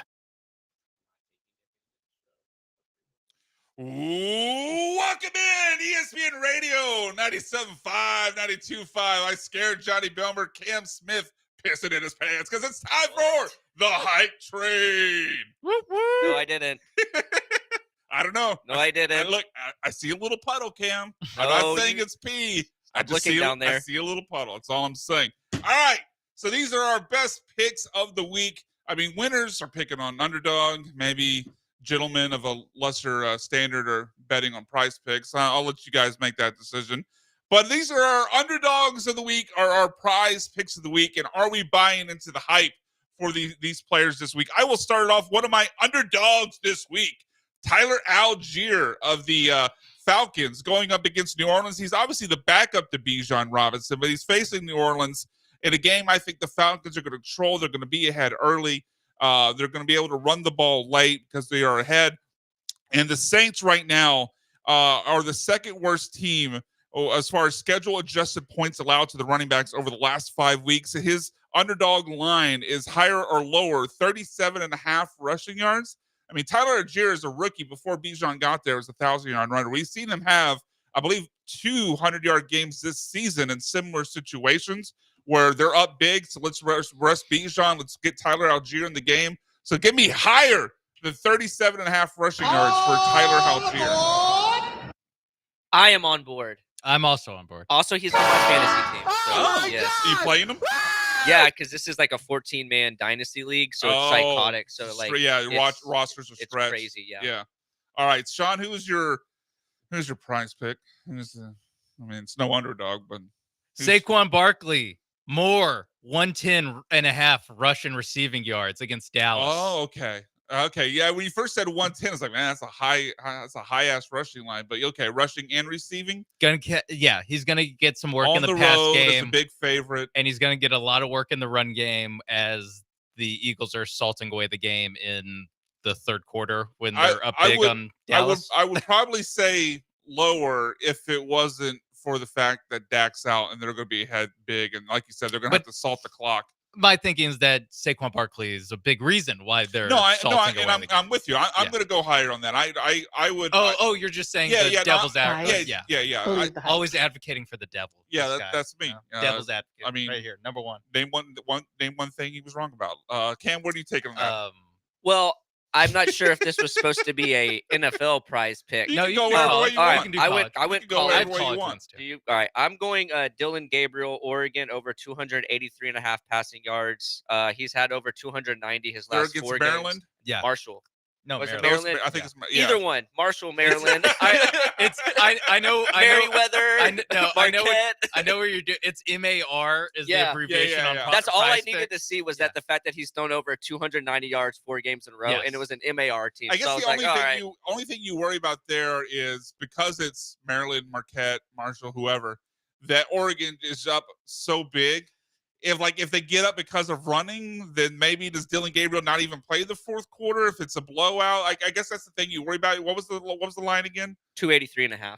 And I would still go higher. And he's gone over, and they've blown out Purdue. Yeah, I would still go higher, but that's kind of my only concern. But I'll jump on board. Yeah, I'm on there too. All right, my next one is not. I had to pivot away a little. Actually, I have one more like true underdog here. In my definition, at least, that would be guys projected less than 50 rushing or 50 receiving. Can't even on these stay sites. Committed. I'm very committed, man. Married for I got the ring to prove it, right? Okay. I mean, but you're not committed to underdogs. I'm committed to underdog, not necessarily the dog. underdogs. Yeah, the big dog upstairs. Exactly. Yeah, it's singular. Why are you bringing Jesus into this? What's going on here? But Evan Ingram. The tight end for the Jaguars. Look, oh God! Look, it's an underdog, Sean. This is going to be an ugly line. The Jags are definitely underdogs. Yeah. I mean, I don't think they're going to win. I mean, we talked about Mike Gesicki the last time we did the show. Boom, that hit. So I think this is similar. Like the Jaguars, Christian Kirk's out for the year. Brian Thomas has been banged up. Gabe Davis is. I mean, even when he's not banged up, it doesn't matter. He's irrelevant. And I think the Jaguars are going to have to pass all game because their running backs are banged up and they're going to be behind from the jump against the Vikings. So his line is only at 46.5 against Minnesota. I think Evan Ingram is pretty much the only target there for Mac Jones, and they're going to pepper him with targets, and he's going to go higher than 46.5 receiving yards. Sure. There, Wow, we've talked. You could sell that with a little more. We talked a lot about game state so far with all these picks about, well, are they going to be winning? Are they going to be losing? I mean, it's part of the equation. It is part of the equation. It's a huge part of this equation. Oh, it's the only part of this equation. This might be a, last 2 drives of the fourth quarter prevent defense. Doesn't matter, Sean. They all count. Every yard counts. Sean. Every yard counts on Prize Picks. I get it. In underdog. We don't know that. It counts more in underdog where you can use profit boost. This is a big hold your Promo nose. code BMAC. Again, I'm holding my nose. I'll give my prize pick for this one. Jalen Milroe more than 44.5 rushing yards against LSU. Let me tag one on because I also have a underdog entry for Jalen Milroe. He scored 12 rushing touchdowns in 8 games. Checking my thing. Hey, look, I'm on Jalen Milroe. So you have rushing yards. I have rushing and receiving, but I'm basing this on rushing. He scored 12 rushing touchdowns in 8 games. I mean, they have just, does he score a rushing touchdown as a pick that you can have in an entry? So yes, he scores a rushing touchdown against LSU. LSU's defense obviously super ill prepared for Marcel Reed when he came into the game 2 weeks ago. Right. A&M versus LSU. LSU does have a bye week now. But then I went back and looked at what Milroe's numbers were last year when they played LSU. Again, both teams were coming off a bye week, as is kind of tradition with these two teams. Jalen Milroe rushed for 150 yards and 4 touchdowns against LSU last year. I mean, just what happens when they get around the goal line. Milroe's going to be running. And he doesn't even need to be around the goal line. He could take it from 20, 30 yards out. I also do like longest rush. I think it's 16.5. I would go higher than that. Cam, I think thoughts? John likes that one too. I really actually like that Milroe one. I think Both? I think I might make a whole nother prize pick. I already have one. I might make a whole nother lineup. The other one I have, sticking with college, and this one kind of surprised me because I usually don't go under, but Ashton Genty, Boise State, under 212 and a half rushing and receiving yards. All right, who's Boise playing? Nevada. So he only averages 9 receiving yards a game, and his last 2 weeks he's only averaged his rushing total has come down a little bit. The last 2 weeks he's only averaged about 135 rushing yards and like 12 receiving yards, which obviously is a big difference. 150 total rushing receiving compared to what the bet I was pulling up his game 212. log. So his game log, 149 rushing yards against San Diego State. Last game, 128 against the UNLV. So that would fit totally into your line of thinking, Cam. Where you said it was 200 and what? It's 212 and a half rushing and receiving yards. But that's the thing. He doesn't receive, so it's basically rushing. Now, he has broken that line a few times. Against Hawaii 3 games ago, it was 217. He had 259 against Washington State, 267 against Georgia Southern in their opener, and he was close to that against Oregon of all teams, 192 in week 2 of the season. I think part of why I'm a little, Sean and I had that reaction is because it's Nevada. Like, I think he could get that all rushing and not even need the receiving. I get your line of thinking though. Yeah. Like he's been under. He doesn't do a lot of receiving work. But man, I don't know, Nevada. Don't believe the hype, people. Yeah, I'm off. I'm going to stay away from this one. But I it get your line of scares me. thinking. But I was just like, I get your line of thinking. But He falls into the thing of like, I just don't want to be on the other side. I don't want to be on the wrong side of a Genty breakout game. Exactly. But not a breakout game. He's already broken out. The reasoning's solid. I have 2 more, and I'm really conflicted. Okay. On which one I want to do. Go with B. I don't know if that helps. Okay. No, it doesn't help, but I'll go with it. That's what I'm here for, pal. Prize Picks combination rushing yards. Okay. More than 139.5 for Joe Mixon and David Montgomery. wait, 139 and a half for both? The combined. Yeah, so they would both need to get to like, well, 60 on average 65, 70. 70? Yeah. That is enticing. I would take higher on that. I think Joe Mixon gets close to 100 on his own. Joe Mixon's the like one that I'm actually less sure about, because there's a chance that he goes over 100. There's also chances is complete disaster. He gets game scripted out. 35. Sure. You know? Yeah, because I don't think Montgomery, because of Gibbs, is going to be capable of getting you more than 75 or 80. Like, Yeah. he feels capped at that. Like, his fantasy value is touchdowns more than yards. So you're really relying on Joe Mixon there, but I would still say higher. The other one I liked was Lad McConkey. What's his line? 56 receiving yards. They're playing, I forget. Tennessee. Tennessee's got They got the a number really one- good defense. the number one fantasy defense against wide receivers. So that's 56.5 though. Yeah, I don't know. That also feels like a game because Tennessee's I also not just great. wanted to throw it out there for Cam. You know? Oh, because Chargers. That makes sense. Since the break, they have been throwing the ball almost twice as have. much more because they're not getting the same production from J.K. Dobbins. The O-line's beat up. So, and we've seen Ladd go off the last 3 weeks because of that. So, I mean, it's not just coming from a Chargers fan. I just think because of the progression, Yeah, that's it's a good bet. Yeah. Guys, believe the hype. I've got two more quickly, both with kind of an establish the run slant here. Establish the run, baby. That should speak to your heart, Cam, as a fan team coached by Hard Dog and Giro.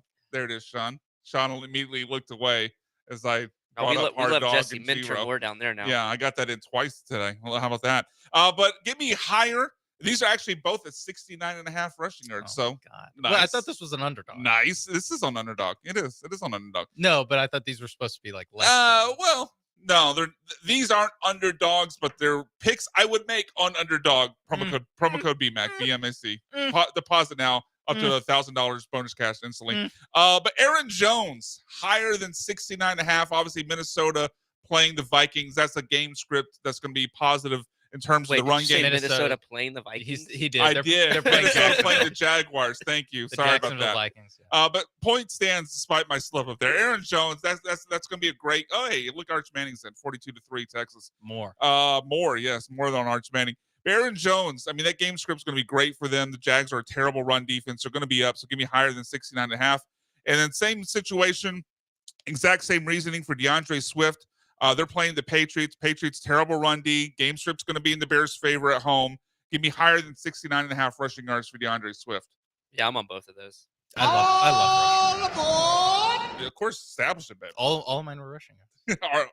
Oh yeah. Well, last week you gave us like the dirty combined field goal yardage. I do have. You have one of those? Not field goal yardage. I haven't had a chance to crunch the numbers there, but I also I saw this. Tell me it's not interception. No, yardage. no. You just have to. When you see a number this low, you have to take the more. Okay.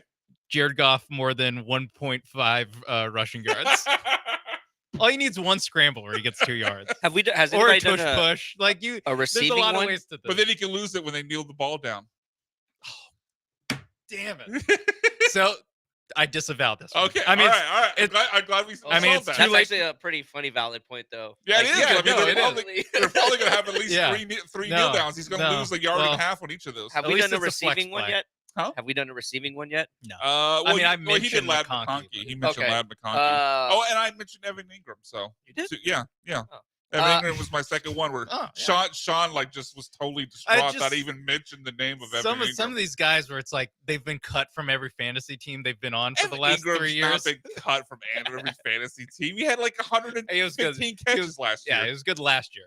I was gonna say though Before the one that, though. receiving I Okay. have is Colston Loveland over 63.5 Who? against Indiana. The tight end for Michigan. Okay. I thought we were talking NFL. I was thinking NFL. No. Like, who the- All mine so far have just been Okay. college. Okay. Yeah. I was totally thinking NFL. College Cam. Who is this? Yeah, I was like, Yeah. I've not heard that Evan. tight. I've not seen him in my underdog projections here. All right, that will do it for the hype trade. On the other side of the break, it's time for the best part of your weekend. It is time for Mount Rushmore plus one. Don't go anywhere.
Welcome in, Houston, to the best part of your weekend. 2 segments left to go in the show for this week, and that means, of course, it is time for Mount Rushmore Plus One, the segment that not only changed the landscape of sports radio forever, but eventually get the 4 of us into the Texas Radio Hall of Fame. I'm calling it right now, folks.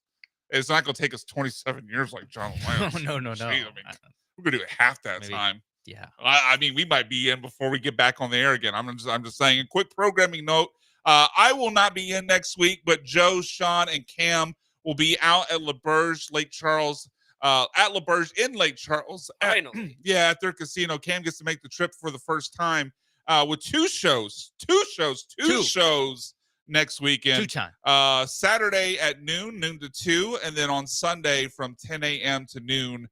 Getting you ready for all the football action. So you make sure you stay tuned next weekend and hear Joe, Sean, and Cam live from Lake Charles at LaBerge Casino and Resort. But our Mount Rushmore's Plus One, and I'll go ahead and kick it off here. I'll give the option to Cam. Would you like me to go, Cam, with list A or list B? A.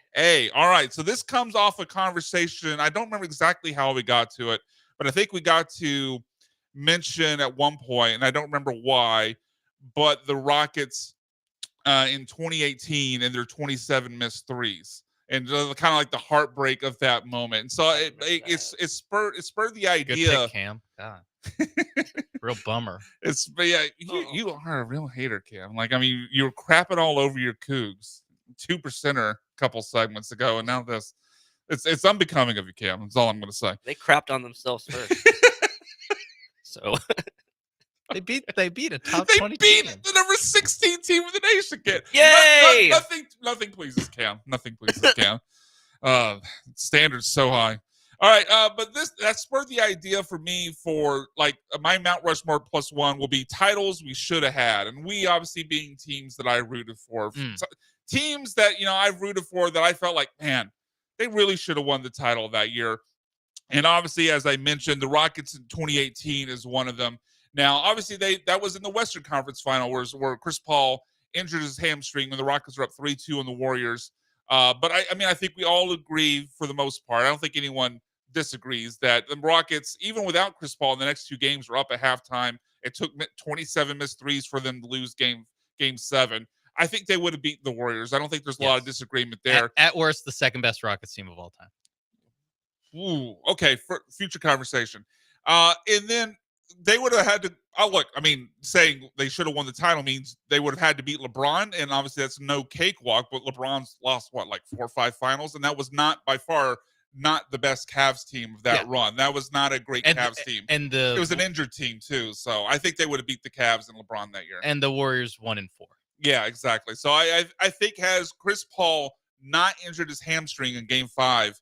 They beat the Warriors. They beat the Cavaliers and LeBron James, and that was a title we should have had.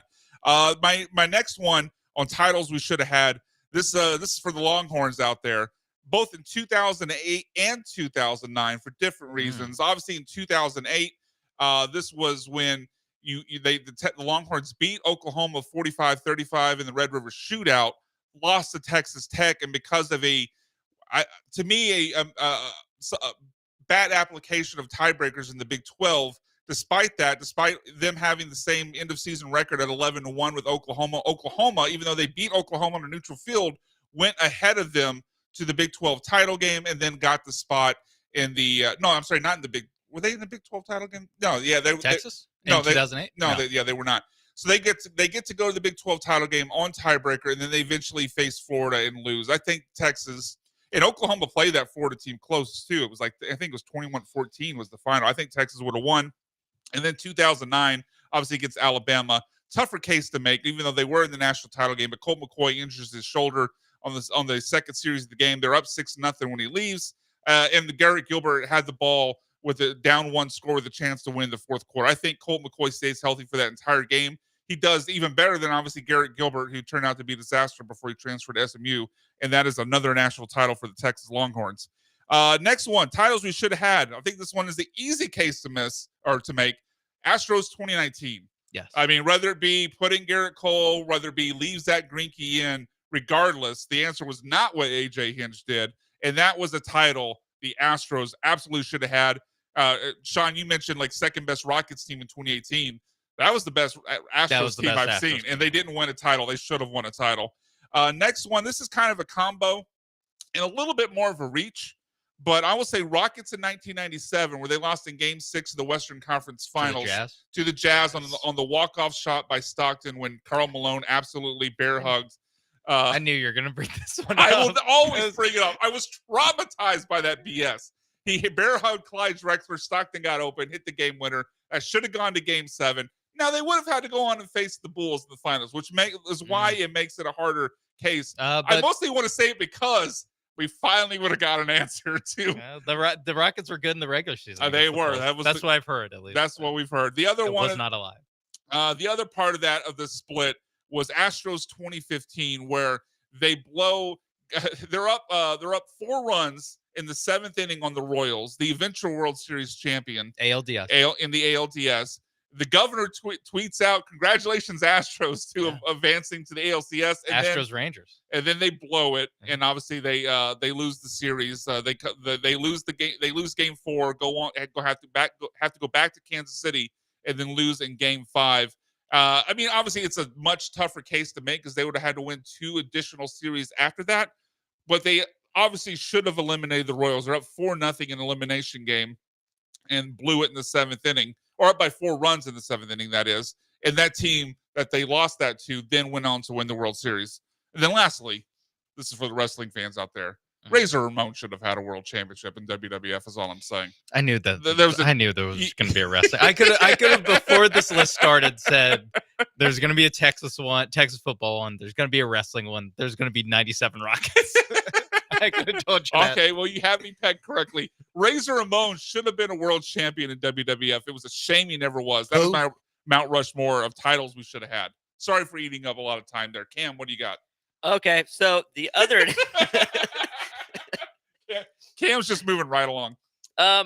Honestly, I don't know what brought about this, but I was sitting there thinking to myself, I'm not much of a gamer these days, but back in the day, computer games, there was a few that I would get down on religiously, and with them making a return of the backyard sports, I thought to myself, what 5 games, because some of them you can still play, but what 5, if they revamped them, would I definitely play on my computer again?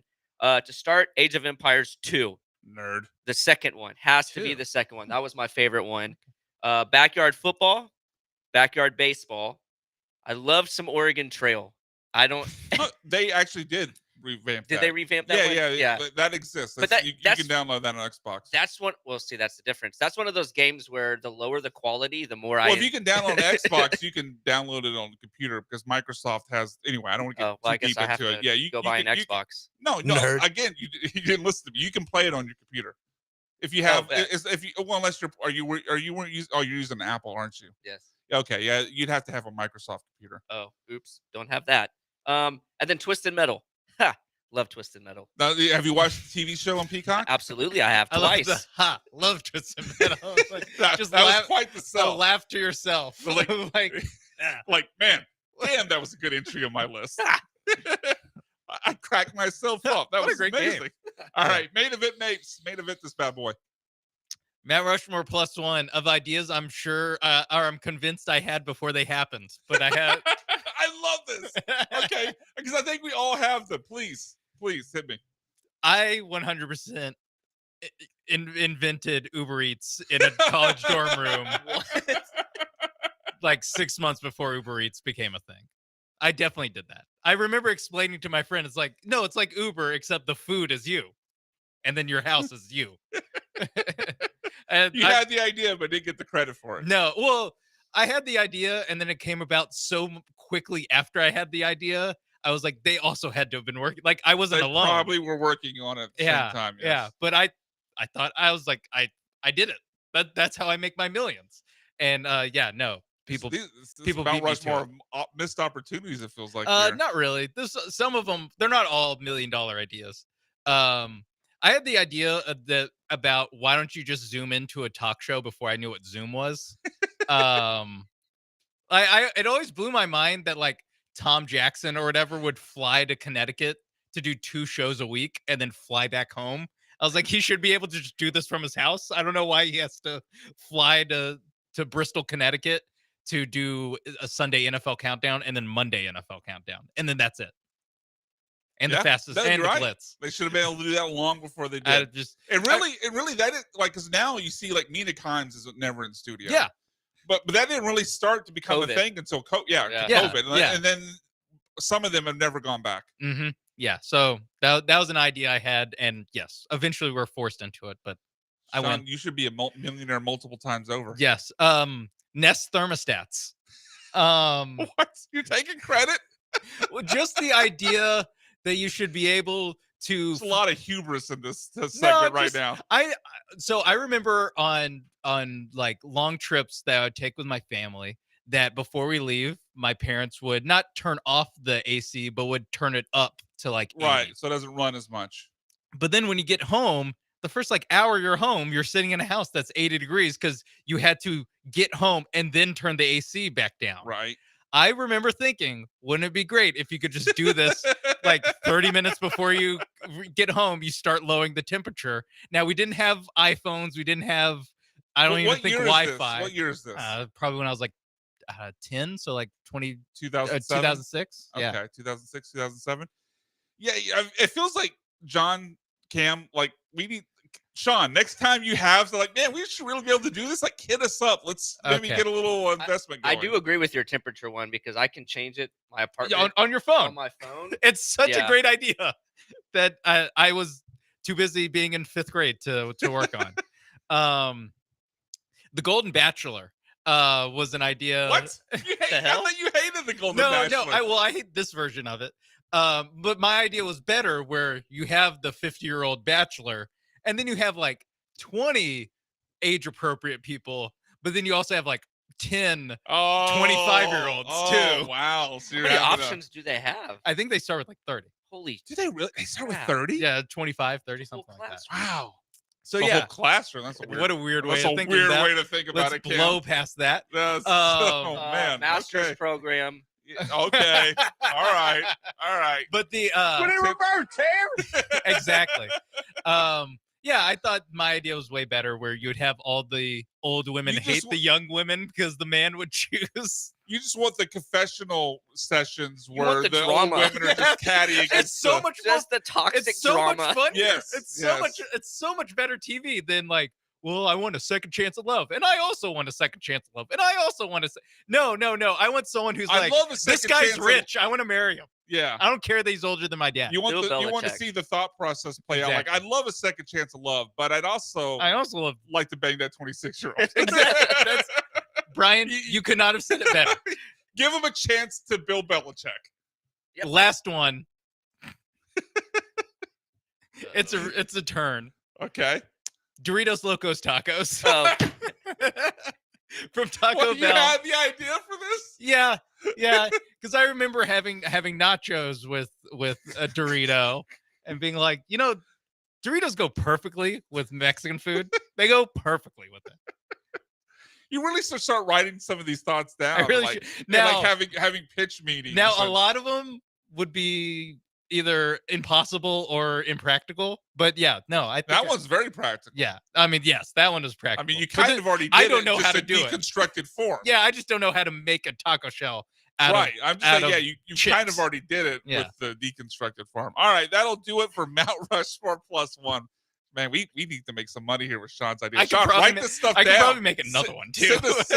Send us a text next time you have one of these ideas. All right, when we get back, last segment of the day for the bullpen. And when we do, it'll be time for the worst people in sports this week and what we loved in sports this week. ESPN Radio 97.5, 92.5.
Broadcasting live from the Veritex Community Bank Studios, it's the Bullpen on ESPN 97.5 and 92.5. ESPN Radio 97.5, 92.5. Welcome in. Last segment of the day, and a quick programming reminder again. The boys, Sean, Joe, and Cam will be out at Le Berge Casino in Lake Charles next weekend for two shows.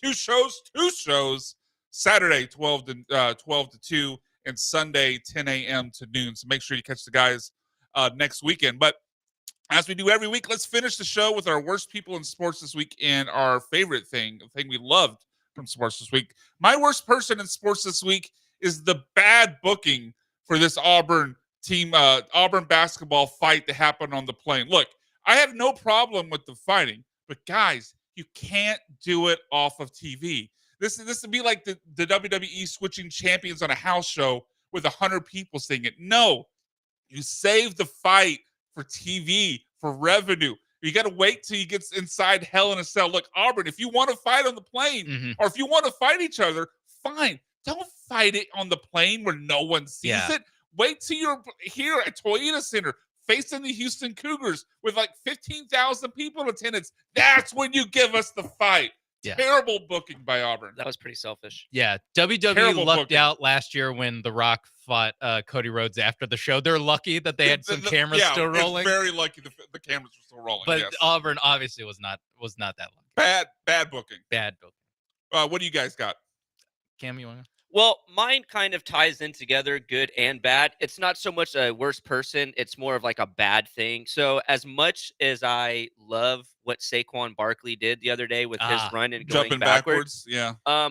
Since then, I have seen so many videos of high school football kids trying to do it and getting absolutely demolished. I mean, one guy basically got like power slammed. Yes, I saw that video before the show started today. That's not a good thing. That is not something that we need to be teaching the kids in high school should be trying to do. It's almost kind of like that Steph Curry thing where Steph Curry started taking 39-foot three-point shots. Now, granted, that's different basketball because you're not getting hurt, but this is not a football move that should be practiced by 16-year-olds. It's just not. I don't think college kids should try it. I don't think nobody anyone should try it besides Saquon Barkley. Yeah, there's very few people. There's very few athletes who could pull that off. All right, who's your worst person, Sean? This is going to be controversial, and it's not because of the hardship his family is undergoing right now. Kirk Herbstreit brought out a new dog to college game day this morning. Yes, he did. 2 days after his old dog died. Ben wasn't even cold in the ground yet. And Kirk is out there trotting out this new hot golden retriever to the audience. Have some decorum. Like if my wife died, am I just trotting out the new one 2 days later? I would hope not, because that means you've already been with her. That's different, but a little different. It is the exact same thing. You know what? I don't want to compare Brian's wife to a dog. I don't want to do that. Yeah, I'm not on this one either.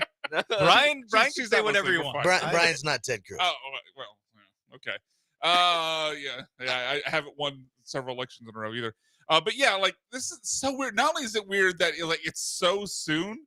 Too soon. Too soon. Hashtag too soon. It's a puppy too. But it's also the exact same dog. Yeah, it's the same breed too. Yeah, it's like I don't know. It's kind of like the thing with Ron Swanson and Parks and Rec, and all his wives are named Tammy. It's like it's like I don't know. It's a little weird. It's like did I don't know. Did you really love Ben, or you just putting in the new one? It's like next man up. Exactly. All right. It's like how they recast Air Bud. You know, it's a tragedy. All right, we got to finish quickly here with the things we love from sports this week. And what I love from sports this week is Vandy linebacker Brian Longwell keeping receipts, and after they beat Auburn, tweeting out a text he received from an Auburn recruiter, which apparently this Auburn recruiter sent him on Christmas morning at 6 a.m., which is the weirdest part. Okay, he's telling him basically, hey, we're not going to sign a linebacker in this class. Best of luck to you. That's fine. Maybe Auburn didn't need a linebacker. Maybe they didn't think Brian Longwell was good enough. That's fine. The weirdest part is, why are you texting the kid at 6 a.m. on Christmas Day? Like, if you made the decision, we don't want you, tell him the day after. Like, don't ruin his Christmas. It's Christmas morning at 6 a.m. Like, hey, kid, you got no future with us. Best of luck. Later. It's like he Oh my texted God. him before he even said hello to his own kids. Yeah, I know, exactly. It's the first thing he did when he woke up. Yeah, so the favorite thing I loved of this week was that he kept the receipt. And as soon as Vandy beat Auburn last week, he tweeted out the screen cap of this text. So well done to Brian Longwell. What do you guys got? Well, Saquon's move was his was best and worst. It was best and worst, Cam? Or Mine is the audio from the plane fight with Auburn basketball. This is the pilots radioing in why they're having to basically make a U-turn in the sky. Yes, sir. We have got an altercation on board. We thought to declare an emergency and land. We got a bunch of basketball players fighting. The flight deck is secure. The threat level is contained for the moment. We just had police on the ground, and we had 2 players that got into physical altercation. Clothes were ripped, and one bloody player. And Center 2681, it's kind of crazy. Were we direct Montgomery? Bunch of basketball players fighting. The voice is kind of funny. yeah. The voice we got a bunch of basketball players fighting. Yeah, exactly. I love at one point that threats contained. Threats contained. Yeah, it's not an Air Force One situation. Settle down. You're not the FBI. Yeah. Threats down. Like target eliminated. Like they don't have an air marshal with a gun on their side. Straight out of a game. All right, we got to get out again. Catch the boys next week for 2 shows, Saturday and Sunday. They'll be live at LaBerge Casino in Lake Charles. For Sean Manks, for Cam Smith, for John Belmer, I'm Brian McDonald. Thanks for listening this week. Have a great weekend, Houston. We got a bunch of basketball players fighting.